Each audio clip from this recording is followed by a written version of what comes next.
হুঁশিয়ার, সাবধান। Push in বা অবৈধ অনুপ্রবেশ রোধে বিজিবি সর্বদা সতর্ক অবস্থানে রয়েছে। বিএসএফকে মাইকিং করে বিজিবির সতর্ক বার্তা। পুশিন ঠেকাতে সীমান্তে রাত দিন কঠোর নজরদারি তাদের। হুঁশিয়ার, সাবধান।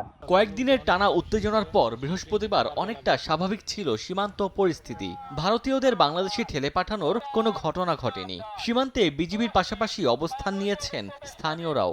এখানে যেন পুশিং না হয়, এই জন্য আমরা রাত্রে একটু কিবা করে থাকি আর কি। ইন্ডিয়ার পুশিং এর জন্য বিজিবি ভালোভাবে ডিউটি করতেছে। আমরা সর্বদা তাদের সাথে আছি 24 ঘন্টা। আমরা এলাকার লোক তাদেরকে সহযোগিতা করতেছি, যে কোনো দেখলে বিজিবিদেরকে বলতেছি। সীমান্তে বিএসএফ পুশিং করার অপচেষ্টা করছে, সেটা আমরা প্রতিহত করার চেষ্টা করছি। এদিকে বেনাপোল সীমান্তেও সতর্ক অবস্থানে রয়েছে বিজিবি। পুশিন ঠেকাতে মোতায়েন করা হয়েছে অতিরিক্ত সদস্য।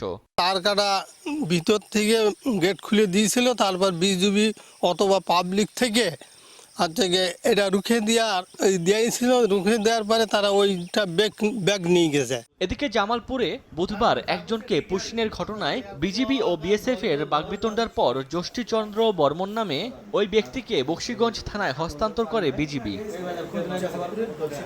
ওমর ফারুক, সময় সংবাদ।